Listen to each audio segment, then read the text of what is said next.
We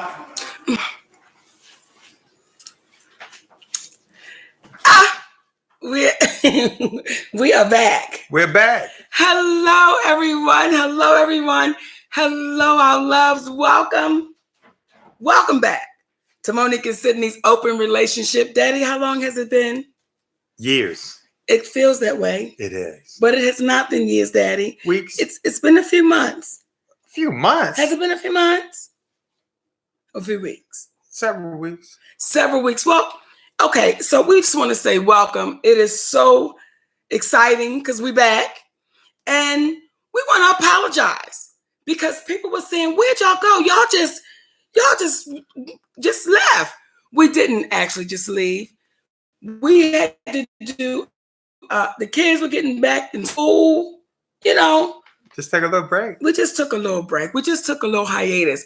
But now we are back. And I am excited. How about you, Daddy? Super fantastic. I'm ready to go. We hope all y'all are excited too, because today's show, y'all saw what I typed in. Mental illness is real. Come on.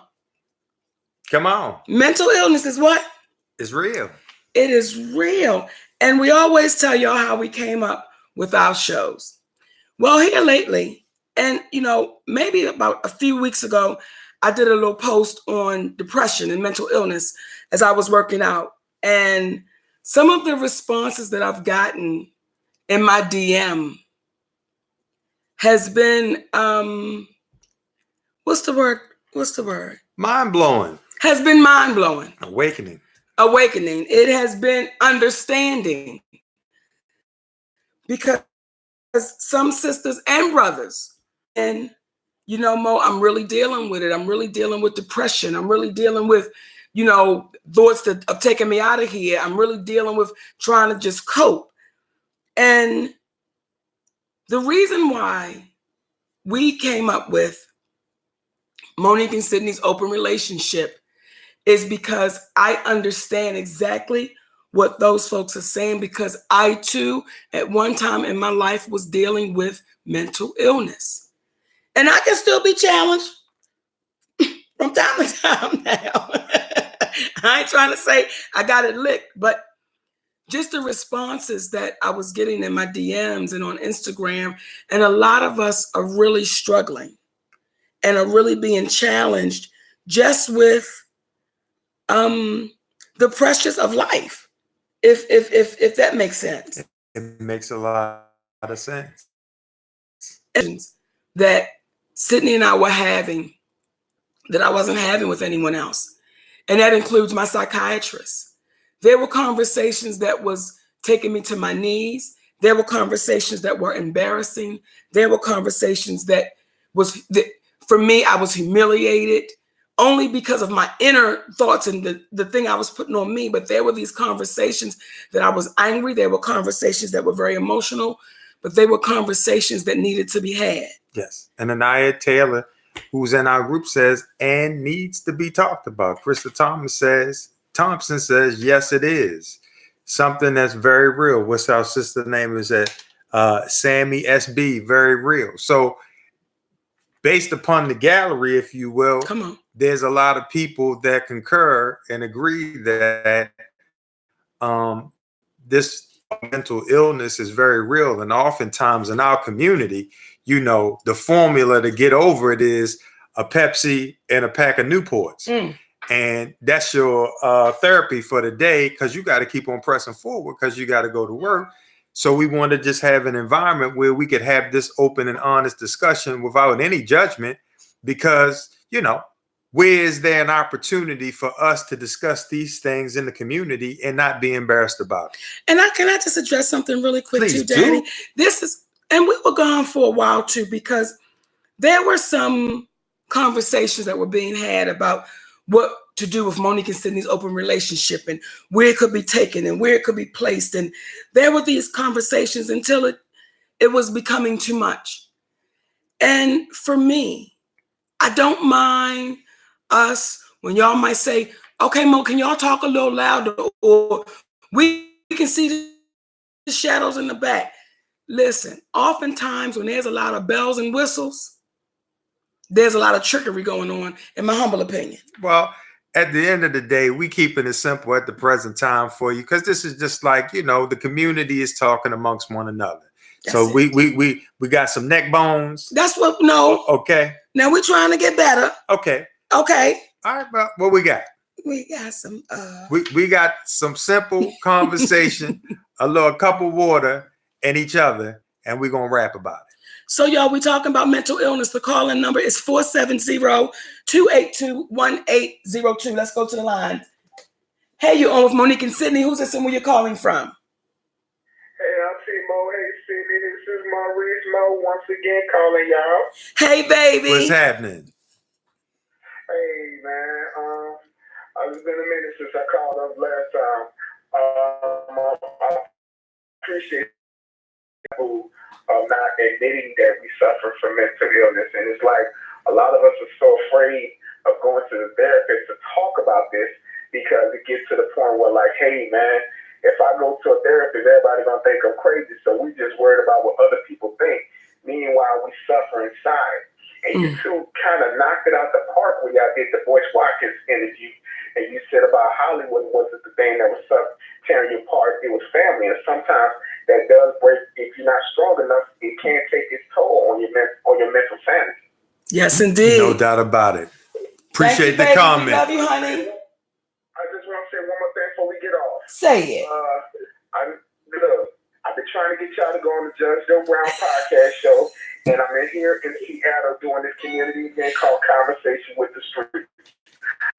I would love next go round. We got the one time for November, but after that, we would love to fly you guys out here to do a Conversation with the Streets community event, and y'all can just give a speech. We got y'all on the hotel, and we got y'all to fly back and forth. If I could just get to connect with you guys. Baby, when I tell you it's going to get worked out, because one thing about it, you have been consistent. You have been consistent trying to make this happen. So we're going to try to make it happen, baby. Okay. Hit you on your DMs on Instagram once again, Auntie. All right, my sweetness. This is why I'm sorry, baby. See, I have a hard time with the phones, Daddy. That's all right. Because I don't want anybody to ever think I'm cutting them off. Right. So if y'all are saying something and it goes dead, I'm going to apologize up front, because I thought we was already finished. But today we are talking about mental illness and in our community. In our community. And I don't think some of us realize that we even suffer from this, because I know for a long time I didn't. Right. They'll say that's just how she act. That's just how he act. Junebug, he just be tripping sometime. Yes. Let's go to the line, baby. Let's do it. Hey, you on with Monique and Sidney. Who's this and where you're calling from? Hi, this is Tracy. I'm calling from Detroit. How are you guys doing? Hey, Tracy, we wonderful. Hey. Talk to us. Good. In regards to mental illness, my dad's side of the family, my mom would also often say, that people, it was like in the neighborhood, how people would talk about, don't mess with those people up there on the hill. They're from Birmingham. Something ain't quite right with them. Well, my mom ended up marrying my dad, which was one of the people that was on the hill. Everything, appeared fine. Listen, everything appeared fine. Little did we know, as years went by, and I look back, like it was about 9 of them out of all of my dad's 9 siblings. All of his sisters, so I believe it was 5 sisters. It's only one left that has not had a nervous breakdown. One of his brothers, unfortunately, committed suicide very early. One of his brothers is currently in a group home. And I said to my mom one day, she said, well, I prayed over you guys, me and my brother, she said, I prayed over you guys very early when you were kids, and in order to stop that generational curse and everything. And I said, okay, I get it. But what I'm noticing is, what I don't like is the fact that they're still walking around my family members when I see them, or when I don't see them or whatever. No one is really talking about it. You understand what I'm saying? Yes. No one is that there's a problem. I don't know whether, like, I had an aunt that before she began to say she was hearing things through the vents. Now, before all of this, she was working as a social worker for the state of Michigan. And after she stopped, we begin to see signs of stuff. So it's like sometimes you wonder if it's genetic, is it stress, whatever it is. But if no one's talking about it, it's not going to be addressed. And I got frustrated, and I was telling my mom and also my dad, like, hey, listen, don't you think we need to really look into finding out if there is some kind of medication or if there's therapy? Because I've never heard of any of them going to talk to therapists or anything like that. So I'm just wondering, I don't know whether anyone else is listening, that they have also encountered things like this. A lot of times it's just ignored, it's brushed off as, they're crazy. You can't take the word. People often to me label things that they don't understand as crazy. Mm-hmm.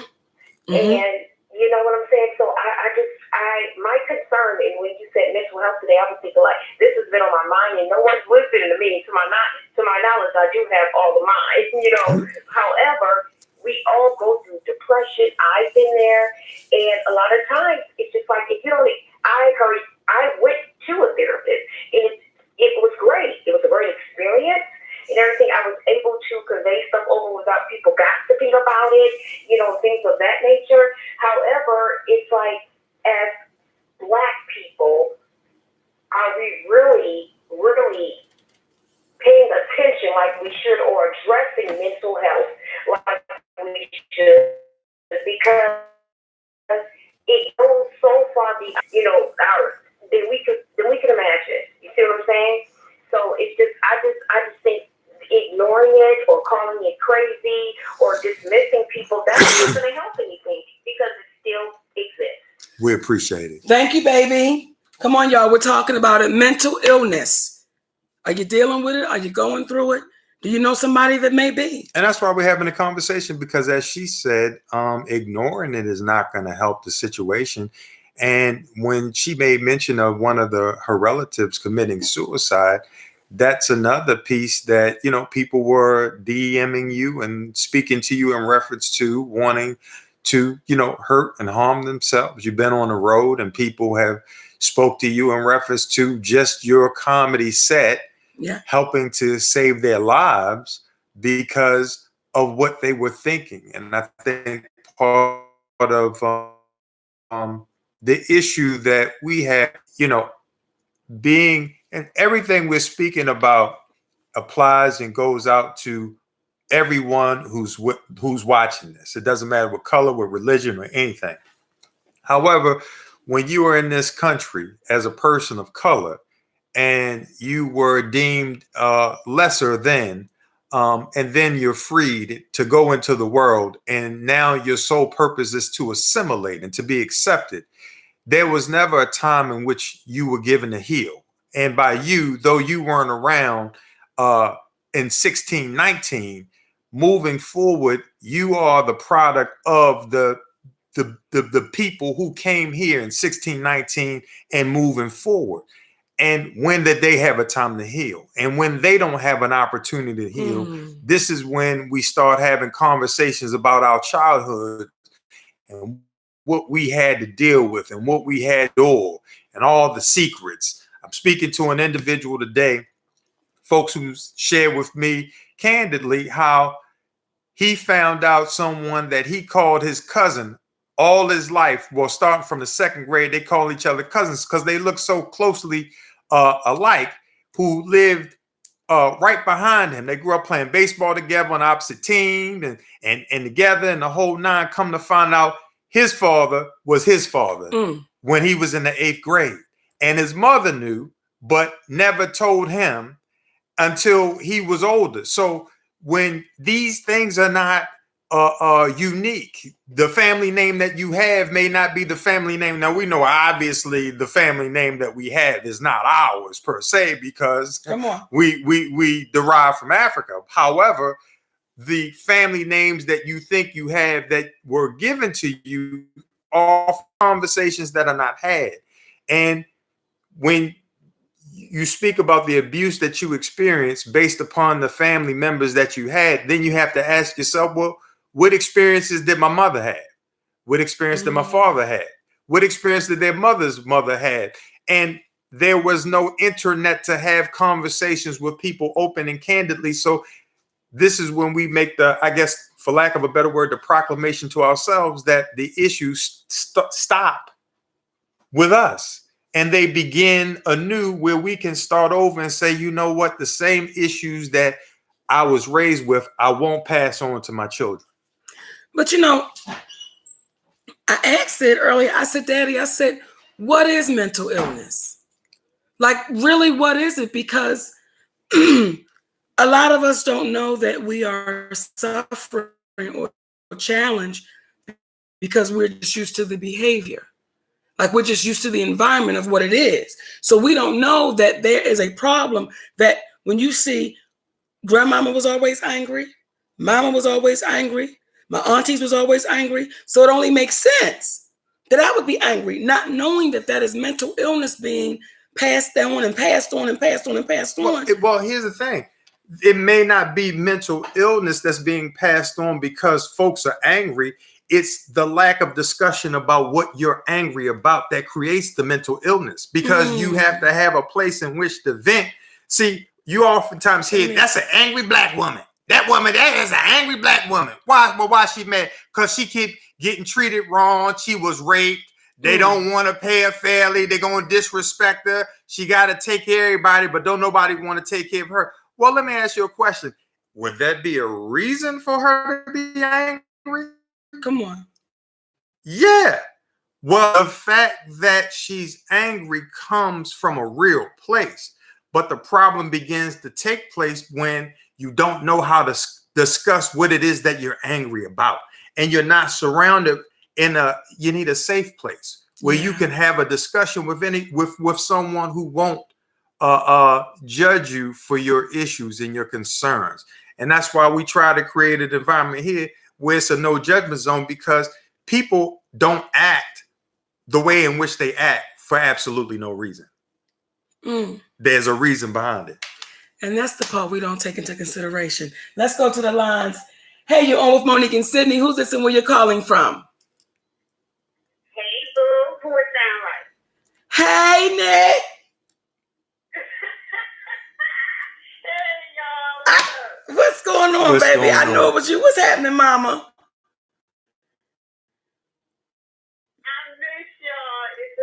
I got two things to say to you because I'm at work. Okay. That's how you do it. The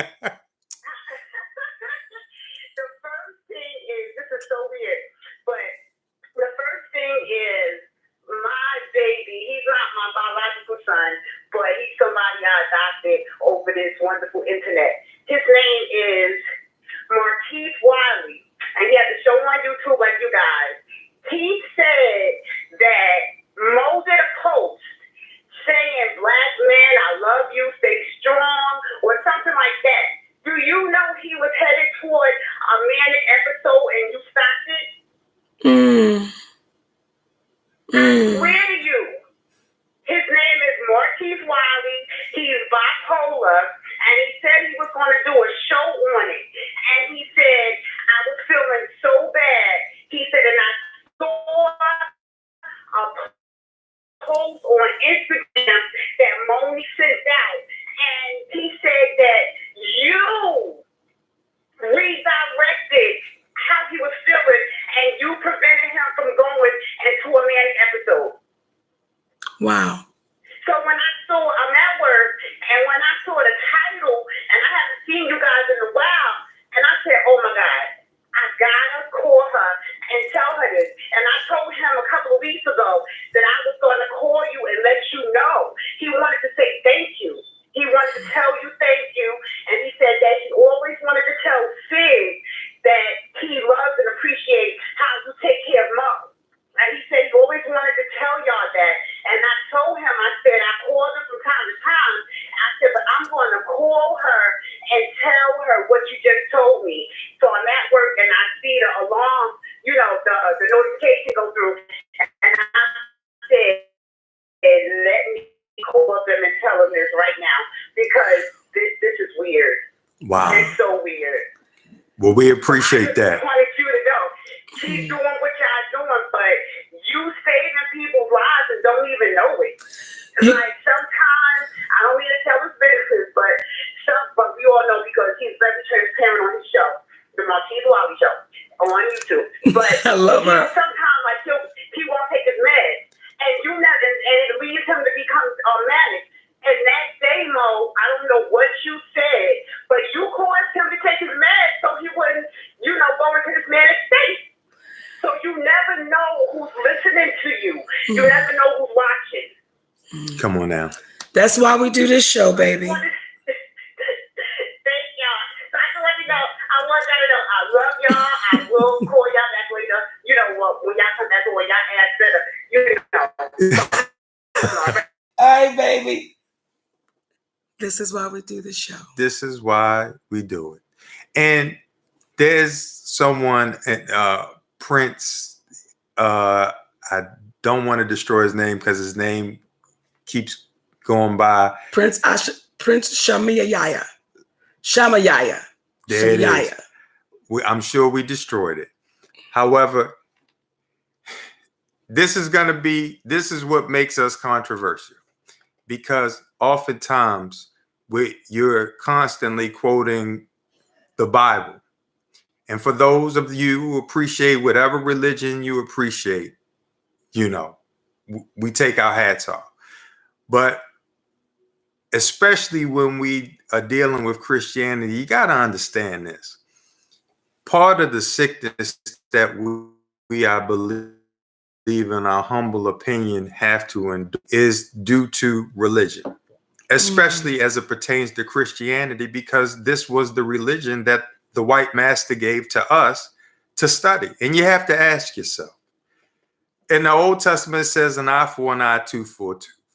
But in the newer version, in the King James Version, you have to say, when it says you should serve your heavenly master or your earthly master as you do your heavenly master, and you should turn the other cheek.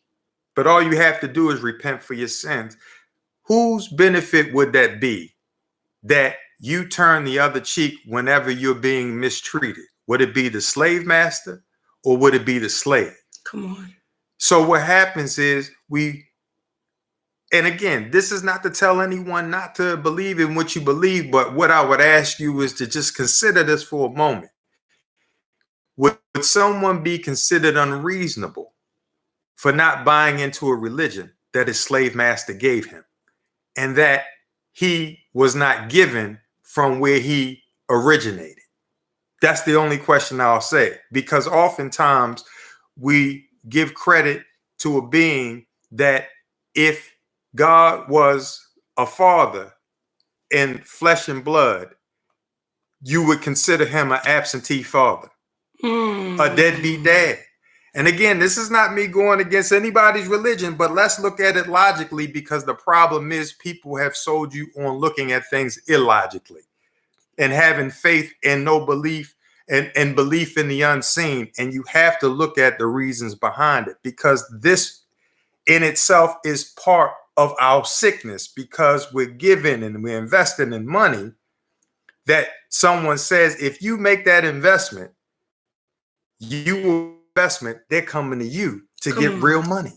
So I know that's going to be some controversial stuff, but if we're going to have a real conversation, let's have it. But that's what keeps us sick. Yes.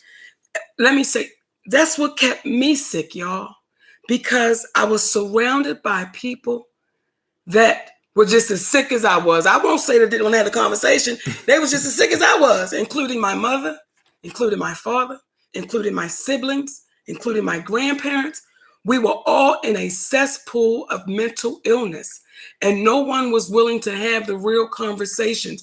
Now, my father's mother, she would have the conversation with me, but she wouldn't have it with anybody else. Mm-hmm. So the sickness just kept going on, because now I can't, if I tell you what Mimi said, and now Mimi ain't keeping and saying this is what I said, the sickness just keeps going. Oftentimes, we don't even understand that we're in a pool of mental illness. We just believe that's just the way it is supposed to be. So when I was getting, and when I get those DMs and I get those Instagrams, I never try to come off with, let me tell you, what I got to do is say, I understand, because it can be challenging, especially when you don't have people around you that's not going to, when you got bullshitters around you, you're going to be full of bullshit. And if you're not strong enough to say, what you feeding me right now is bullshit, so I can't eat that, then you'll walk around with the same sickness. And then guess what happens to that? You feed it to your children. And there's a lot of individuals that are walking around feeling as if they don't believe the things that they're being told by the people around them, but they're not courageous enough to say it because they don't want to be ridiculed by the people around them that most people are not willing to have. And I think that's why the folks that are here in this chat, you're looking for a level of freedom. You're looking for a level of clarity in your thoughts. You're looking for people who are like-minded, who are not walking around like zombies, yes, chasing money, because there are many people out here that chase the money. They chase the bag. They have plenty of riches. They have, when you look at Oprah Winfrey, again, I'm about to say something that people be like, oh my God. Super. When you look at Super Soul Sunday, our sister Oprah, who I love her because that's our sister. She's got mansions. She's got money. She's got old food. She's got Weight Watchers. Did you say old food? Old food. I'm not going to do that. She's got all of those things. She's got a beautiful house, I'm sure, with a beautiful bedroom and the best bed that money can buy.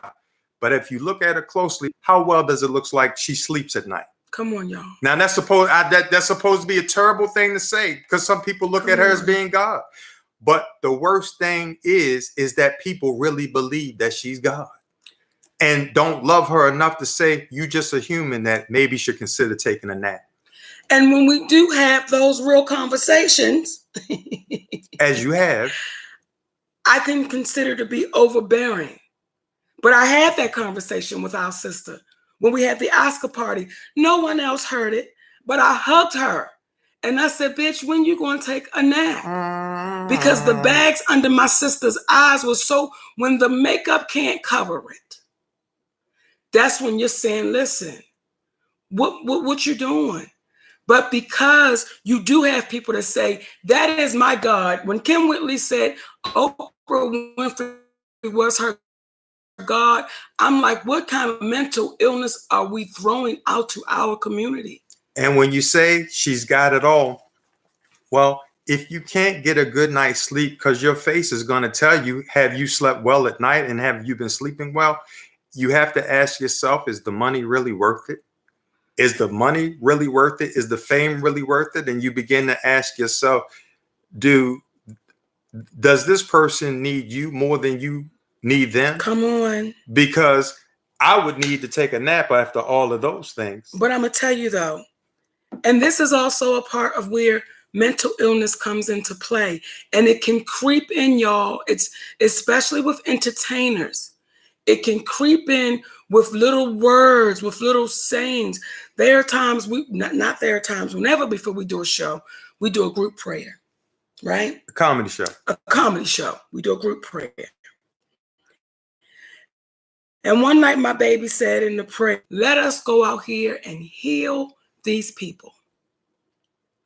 And just something that small, when you start believing you're the healer and you're not being healed, that can be a part of mental illness, because you start believing there's something so spectacular about you that you're a healer. And what I had to explain that night, and what I will continue to explain, entertainers, we need y'all. Y'all don't need us, because we are a revolving door. But every entertainer, including the biggest ones to the ones don't nobody know yet, we need y'all. Y'all heal us. We need to walk on those stages. It is something that is wired in us, but we need those applause. We need the screams. We need the laughter. We need the music. We need the dancing. It is something that is wired in us.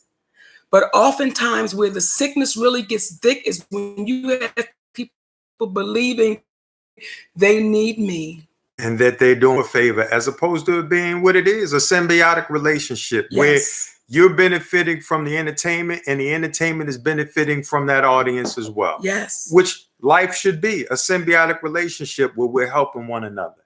You want to take that call? We talk about mental illness, y'all. Let's go to the lines. Hey, you're on with Monique and Sidney. Who's this and where you're calling from? Hello, this is Tina. Hello, Miss Monique. Hey, Tina. How you doing, baby? I'm doing well. How are you guys? Hello, Mr. Sidney, sir. How you doing? I'm doing well. I'm not going to take up too much of your time. The last time I came on, I ran my mouth too much. So let's get real fast. Okay. So the one thing I wanted to talk about was in reference to mental illness was when people say that you know, about mental illness, can you or Sidney explain to us, like, what does that look like, meaning mental illness? Is it PTSD or is it another form or is it all of that? I think that mental illness is specific in and to itself, meaning there's not one way to frame it. But when an individual feels as if they're not operating to their best and they feel something is wrong, and they know that they're clouded in their thinking based upon what it is that they're doing, no different than if you have a cold, if you have a flu, because there's levels to it, you know. That person could be experiencing mental illness. And again, I think the problem is when we try to give it a clear-cut definition like night and day. You know, it's something that individual has to experience, assess for themselves. And if they have friends who love them, that see them acting from how they normally act, being able to approach them and say specifically, these are the things that I notice that are happening that seem to be different from who you normally seem to be. Okay, so then I can totally relate because in my particular situation, I said this story with you guys when you guys were talking about toxic relationships. And so I would like to say this is that when I was growing up, when I got to about my 30s and 40s, that's when I began to realize that I was not being my best self. And I had to take basically self-inventory and self-stock about why is it that it's taking me 2 years to leave my house. There's days I wouldn't leave my house at all. I just was too freaked out to go outside. And I wasn't sociable. I was very distant from people. I would isolate myself. I would have anxieties about even leaving, things of that nature. And I had to take self-stock and kind of go back in my history on how I was brought up and what kind of home I was in. And it was tumultuous at best. And I basically had to stop everything. I lived a certain lifestyle. I stopped living that lifestyle. I was out there doing all kinds of stuff, not bad, but just out there. I stopped everything because no matter if I was outside or not, I always felt there was just like my battery wasn't always charged. I just felt like I was always running on like 60% instead of 100%. And I mean that in the sense of my mentality, my spiritualness, just me loving me. I just wasn't there. And so now I've been going through this journey now, and it's been pretty good. I've been hurt along the way, but I just think that how I deal with people in adversities now, I don't kind of enclose myself. I have the boundaries put in place now where I can speak to people. I have boundaries to protect myself. One of them, unfortunately, had to be my mother. In order for me to honor her, I'm going to have to stay away from her. And it was just something that I just had to do. I love her. I love all of my family. But I understand that there is, like Sid said, or Monique said, it was a cesspool of mental illness. Yes. When you finally realize that it's a cesspool and you recognize that it's a cesspool, then you have it within you to walk away from that and get the healing that you need. I appreciate you guys so much. I thank you guys for all that you do. I thank you guys for coming on here and talking about these things because they're so important. And I just wanted to let you guys know that you guys are helping all of us, especially me. So thank you so much. We love you, baby. Thank you, honey. Come on, y'all. Mental illness, is it real? We talking about it. We talking about it. And one of the other things that oftentimes, along with venting about, all programming is not bad programming. And one of the things that we've been programmed to do from the first time we entered school was learn how to solve problems. Mm-hmm. And we know that there's a difference between men and women, and there's a reason why women oftentimes live longer, because men are looking to solve the problem and women are looking to vent about that problem. And I think that there's somewhere in between a happy medium where you must vent about the problem, but at some point you must learn how to solve those problems. And part of the problem, I believe, with mental illness, besides the obvious of letting the world get the best of you and the people around you get the best of you, is what you're also sharing with the world on a regular basis. It's what you're eating, what you're consuming, because there are foods, yes, from a process standpoint, that are disrupting your mind. The brain itself, we are electrical. We are electrical beings. And the food that we eat, depending upon what you're eating, vegetables, apples, fruits, things of that nature, these are electrical items that we can consume that can help us with our brain function, our emotional function. And due to the fact that we have at our fingertips computers, the internet, our phones, look up what a blueberry, the benefits of a blueberry, benefits of pear juice, the benefits of carrot juice, vegetables that raise your, emotions, that have a way of raising your endorphins. Look these things up and then see if it really works and consume it. Because eating packaged goods on a daily basis and wanting the, FDA to make sure that they police and watchdog these folks, is too many making too many things. We've got to watch out for ourselves. So the moment we start watching what we are consuming, because folks like sweet drinks. Come on. You want a carbonated beverage, a nice soda, and so forth and so on. But we're not thinking about the fact that if you could pour that soda and it can remove the erosion around a battery, well, what is it doing to you over time? And I know everything in moderation, but we got to consider what we're eating as it relates to our mental health. But too, I think that's a part of the sickness that runs through our community. Mm-hmm. And we never took the time out. I know I didn't, to even consider that. I didn't take the time out for years to consider how damaging sugar was. I didn't. But we notice with our own children, y'all, if they go through a week and it's been sugary, their attitudes are different than if we say, we cutting all that out. Y'all got one day. It's different. It's different with their school. It's different with just their attitudes, because it's real. So now imagine if you're around, and I'm sure my situation is not unique. And let me say this, I'm not trying to say I came from the worst family ever, because I'm sure there's stories, baby, that somebody can say, Monique, you go here with that lollipop story. So I'm not trying to say that at all. I'm just saying what it was. And also, you're trying to make sure that, people understand we're oftentimes in the business of Hollywood. They oftentimes want you to project yourself as if you came from a place that, perfection. That was perfection. And what is being clearly made is that you can have perfection that can arise from imperfections. Come on. And start identifying what's wrong with us is the moment we can start creating what is right with us.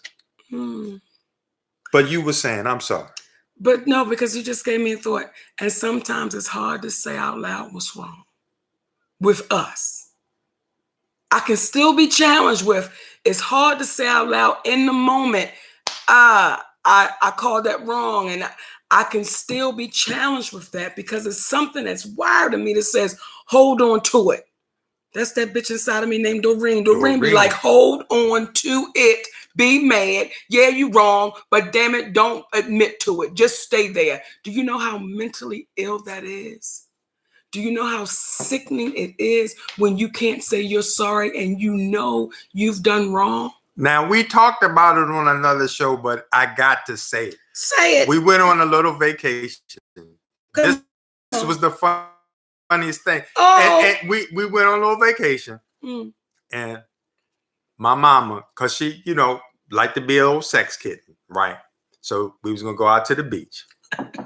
And she put on these shorts. And sometimes I gotta say to my mama, I say, Mama, look, I love your sexy. Okay. I love it. But see, them kids in there, they don't need to see mama like that. Cause see, now they fuck around and go blind because they done seen mama in a way preparing for daddy that ain't necessary. Okay. And she's about to put on a pair of shorts that when our niece saw, she went, where you going with that? But she was mad at me because I said, where you going with them? Like them, where you going with them thongs on? Daddy, but you said something else too. What I said? You said you trying to be the last whore on the beach. I said, tell what I said again. Said, are you trying to be the last whore on the beach? Now, how did I say it? He was laughing and tickled. Right, because that's how we talk, okay?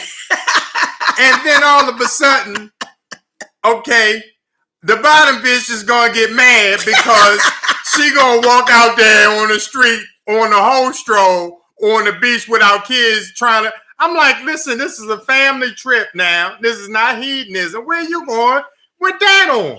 Okay, so she was mad. I'm like, I was. Wait a minute.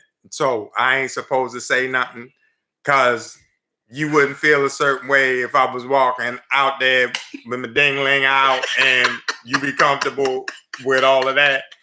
That's what we gonna do that for the family. Daddy, but you're not telling them the whole thing. I'm saying I don't know if the whole thing with all that is, but the gist of it was that after you reflected on it, yes.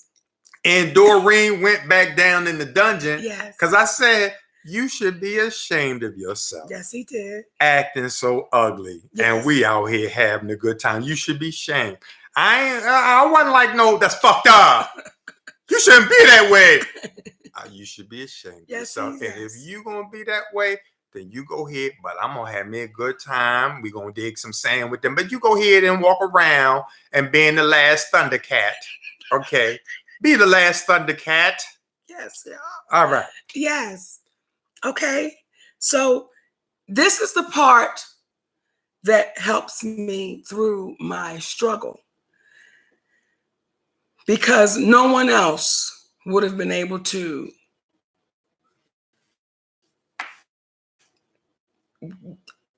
pull me back. And the pullback was, you should be ashamed of yourself.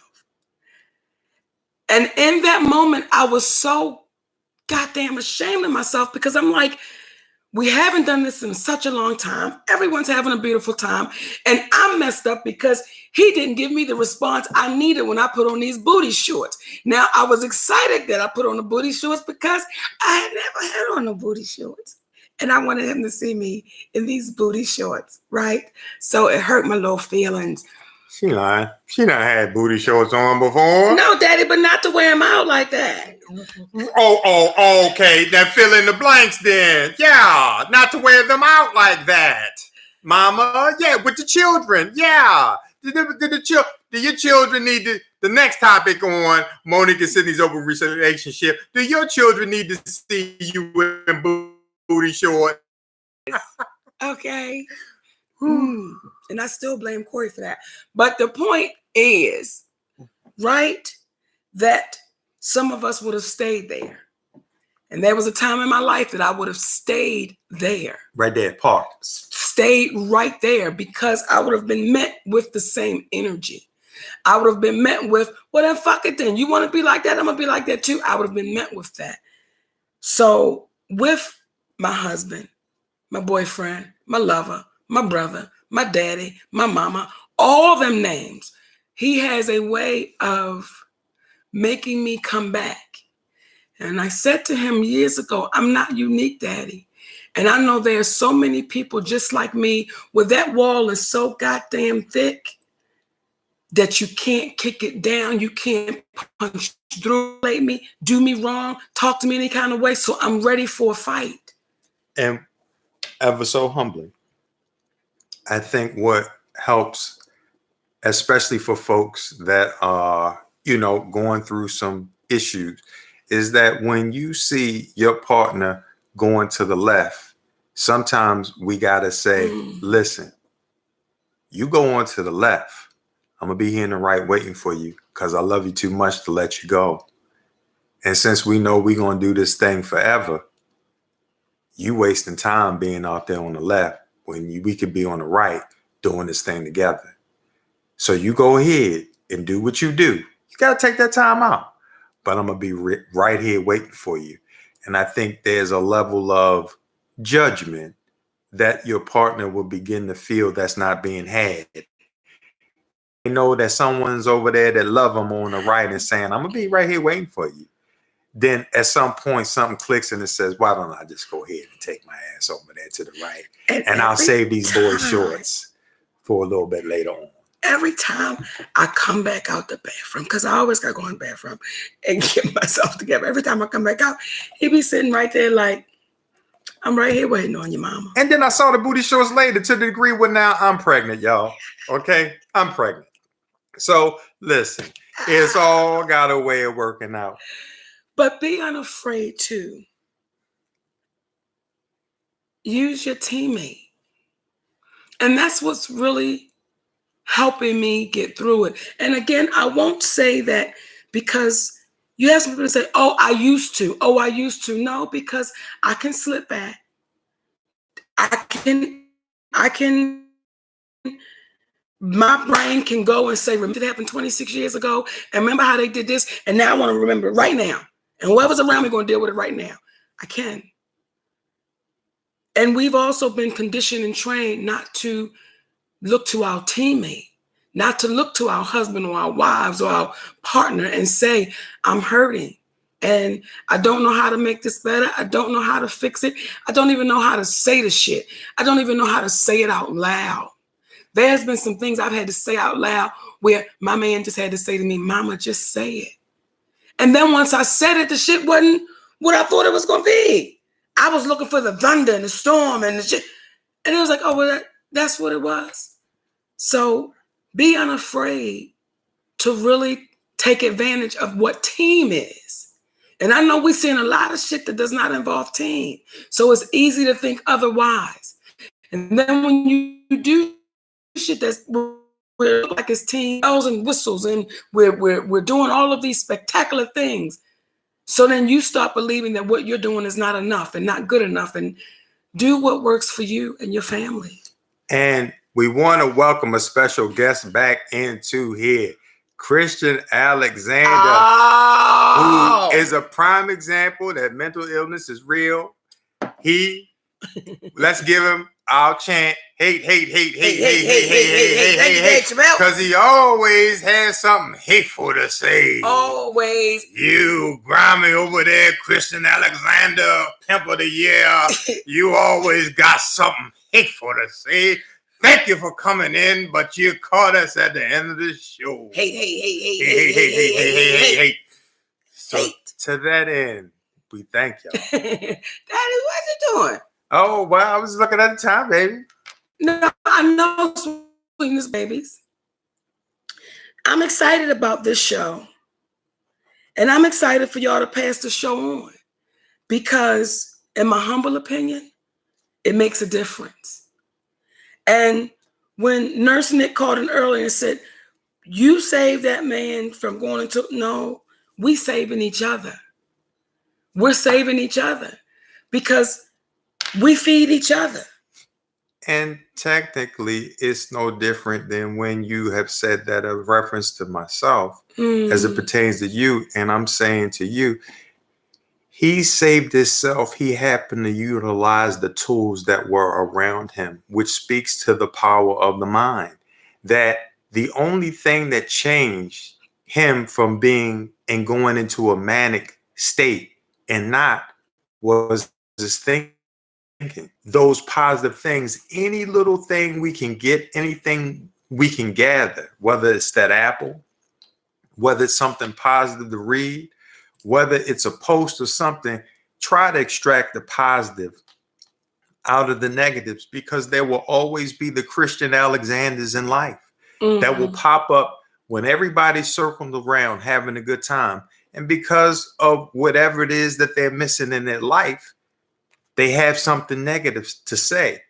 But you can't buy into their negativity with negativity and be mad at them for being negative, because if we saw the things that made a Christian Alexander, more so than being mad at Christian Alexander for being hateful, we would probably be empathetic and understand where that place of hate comes from. To that place, or she taps into that place, they will stop being as of such. So at the end, it's all about the way we think. And we've got to find ways to think positively, even when we're dealing with folks that think negatively. He came back a strong Christian. You see his words? Yeah. He came back strong. But see, Christian, you the ones that turn people away from what you call Christianity. You the ones, brother. You'll come in here and you'll talk all this godly and Jesus and Christ, and then you come back with so much foolishness. But the thing is, you keep bringing your ass back. You keep coming back. You keep bringing your ass back. Now, this is why we know mental illness is real, y'all. Because why do you show up to a place that makes you sick? Huh? That's like being in a relationship that's abusive, but you keep going back. Why would you do that? Because that's a form of mental illness. But what happens is when you bring your crazy ass in here, Christian, we're going to love you through it because we understand it. We understand. Because I had to be loved through my mental illness. And your last comment was so eloquent. It was so eloquent. Shut the fuck up and get a job and pay them taxes off to feed them kids. And if anybody has seen our kids, what they can automatically see right away is they ain't missing no meal. But we're going to work on paying them taxes though, Christian Alexander. But what we're going to do is... yes, we're going to work on it. We're going to work on it. And if you know anybody down there. But what we would ask you to do is you keep on tuning in. And at some point in time, I believe you're going to help yourself be a better person. So you don't have to come into an environment where people are dealing with one another peacefully and break up the peace. And when you let people like that know, you're not breaking up the peace. What you're breaking up is yours. That's all. Because you got to walk around with that, baby. And aren't you seeing how life dealing with people right now? It's being put in our face. You're seeing that people in life that is messed over, messed around, you're seeing what's coming back to them. Right. We're seeing it. We can act like we don't, but we're seeing it. So as they follow their saviors, as they follow the individuals that if they really had the life that they gave you the idea that they had, they would go on and live it and go on about their business and at least get a nap. Come on, baby. Let's take this last call. Hey, you're on with Monique and Sidney. Who's this and where you're calling from? How you doing? Wonderful. How you doing? I'm just fine. Who we talking to, baby? This is Jay. Hey, Jay. I just wanted to be honest with you, Monique. I wouldn't want you to do nothing else. Yeah, I just want to let you know that your husband, Sidney, has ruined your career. Uh-huh. And I'm just being honest with you. He ruined your career. Uh-huh. He has a big head and he totally flushed you down the toilet. And I'm being honest with you. Well, Jay, I appreciate your honesty. And baby, can I please handle this one? Please have a conversation. So, Jay, let me ask you something. Tell me how he ruined it because you seem to know us. Tell me what he did. Huh? He ruined your career completely, putting all these things in your head. First of all, does he even have any Hollywood experience to be managing you in the first place? Because you was on track. And you were doing very good and then he stepped his big head ass into the thing. Well, Jay, let me answer it for you. And I appreciate your honesty, baby. I didn't take my glasses off. No. I appreciate your honesty. Let me answer it for you. See, before Sidney was my manager, I had the big Hollywood managers in a place, that you know so well called Hollywood. I had the big agent. And look how good Jay, I want you to hear me. At least be quiet, Jay. I want you to hear me though, brother. See, I want you, Jay. You want to hear me, or you want to call in, and do you want to be like Christian? Okay, because I want to explain it to you, brother. Because I appreciate you trying to take a stand. When I had those big agents and those big managers, for what you saw and your perception, I was doing really good because you saw me a lot of times. But what you did not see was the inequality that I was experiencing as a black Jay,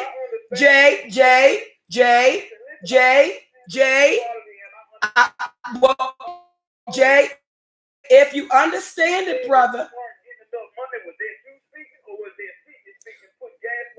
Well, let me tell you who was speaking. Because if you know me, Jay, if you know me, brother Jay, one thing you know about me, I ain't the bitch who's gonna let nobody control me. So let's start right there. See, what makes me laugh about y'all is y'all all of a sudden thought that I was gonna let this man come in my life.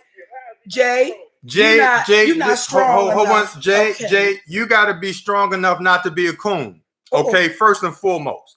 And by that I mean this. When you stop getting afraid of catering to what you thought you heard and what you thought you knew, and realize that if you're dealing with a client that tells you they're not pleased with the way that you're being treated, do you, Jay, tell them take what it is that they give you, or do you go in there for your client and get them what it is that they're asking for?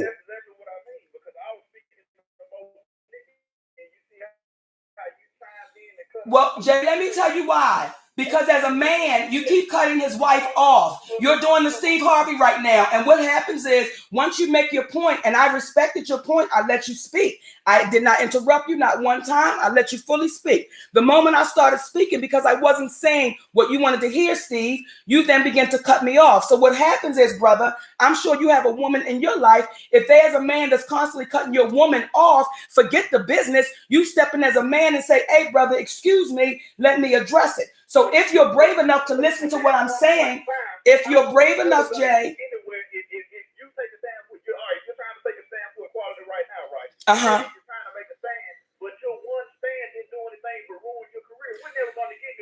Hey, Jay, let me say this to you, brother. Let me say this to you. Let me say this to you. Is your wife in the business? Is your wife in the business? Is your wife in the business? How about your girlfriend?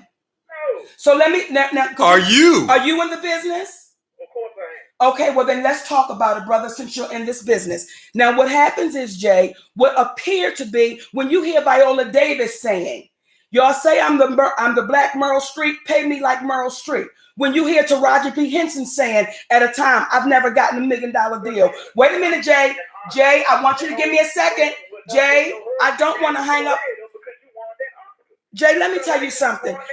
But see, y'all, this is the part. Jay, this is the part I need my husband, because I'm sorry, Daddy. This is the part where I need my husband, because then I want to start calling you all kinds of things that's unnecessary, because what happens is you speak of ignorance. You're speaking ignorant because you don't know me and you don't know the path. When you hear me saying, I'm giving you the black woman that's saying it's been unfair, it's been unjust, it's been unequal. I'm giving you what you say? You kept getting your money and doing whatever it was you're doing, because if you ain't noticed, being black ain't gonna get you nowhere. Taking the stand ain't gonna get you nowhere. That's why, Jay, it's niggas. Listen, Jay, I appreciate your perspective. Jay, what I'll say to you is this. The moment you get brave enough to stop cooning and decide for yourself to say that sometimes you must take a stand, even though it means you may lose. You are part. You are the. Are you afraid? Are you afraid? He's doing the stand. Hey, you're speaking. You're speaking like a.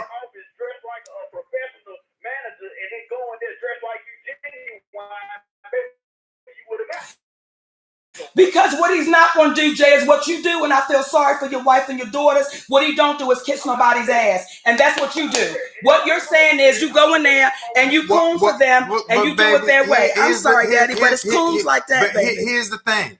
it's one of those things where Brother Jay is entitled to his opinion, but you can listen to the coon in him. He's the he is. Let me tell you what standing up do. Let me tell. Can you turn him down? Let me tell you what standing up does for individuals. Well, let me say this to you, Jay. Let me say this to you, Jay, because I wanted to have a conversation with you reasonably, but you're too cowardly to have a real conversation.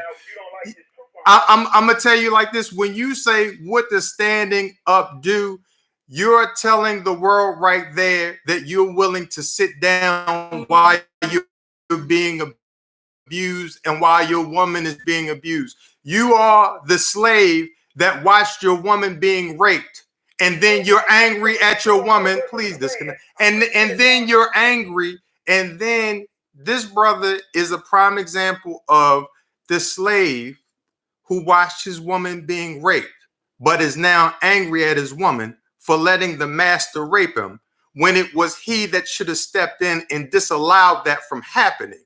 And that was the day that he was supposed to leave the earth, or the master was supposed to leave the earth, but who was not going to be raped was his black woman. So I'm glad you guys got an opportunity to hear that, because this is the reason why we have these conversations, because there are black men that are in this world that really believe that you should take what it is that you should, whatever they give you, and do not take a stand despite the fact that your queen is saying to you, this is not fair, despite the fact that it is obvious this is not fair. And when we continue this mentality, all we have to look forward to is nothing. Come on. So I'm glad that brother had the courage to call in. I'm discouraged that he didn't have the courage to listen. Now, do y'all see why I'm so grateful that this man sits by my side? Because as y'all can see, I'll start losing patience for ignorance. And it's disheartening when you do have a black man saying you should have just been happy. When you got a black man saying it, so that's why we understand why we sit where we sit. And when he says, and let me tell y'all why I wanted the call to go through, because some people kept saying, hang up, because it ain't always the people that's going to love us. Right. It ain't always going to be the ones that's going to call in and say the nice things. We accept calls like Jay's call, because everybody don't feel hoorah about Monique and Sidney. Everybody does have their opinions. But what we ask is when you do call in, be brave enough to have the conversation. Don't pull the Steve Harvey and you want to stick your hand in my face. Because now you just want to explain what it is that you want to get out there. Let's have a conversation. And if you notice with the individuals that have been called out, we're not looking, because as we've said on multiple occasions, got nothing but love for them because they are people. But even with family, which we all are, when you have a disagreement, we got to be brave enough to have a conversation without trying to be combative. And what he wanted to do was say what he wanted to say. And what he's teaching is, it's kind of like when you hear about Martin Luther King and everybody talks about how valiant and how courageous he was. But then you hear from the individuals that were there during that time. And what they said was, but nobody would support him because black people were more comfortable being treated unfairly, knowing what they were going to get, than not knowing what they were going to get, fighting for what was right what was fair. So the people that we know that stand with us are the people that are saying we're willing to stand up for what's right. And the people that don't, they're saying we're willing to sit down and obey what is wrong. And we're comfortable with that. That's why, though, Daddy, I love this show. That's it. And I've missed it so much. But we back. But we are back, my babies. And we want to say thank y'all, because y'all could have been doing anything else. Y'all could have been listening to anybody else, watching anybody else, but y'all chose to come right here to our little old Monique and Sidney's open relationship. So we're asking you to tell a friend, tell another friend, and tell 10 more friends. Tell them. Because we really believe it can make a difference. So like my daddy says, the mind is like a parachute. It is no good unless it's open. We love y'all. For free. Mwah.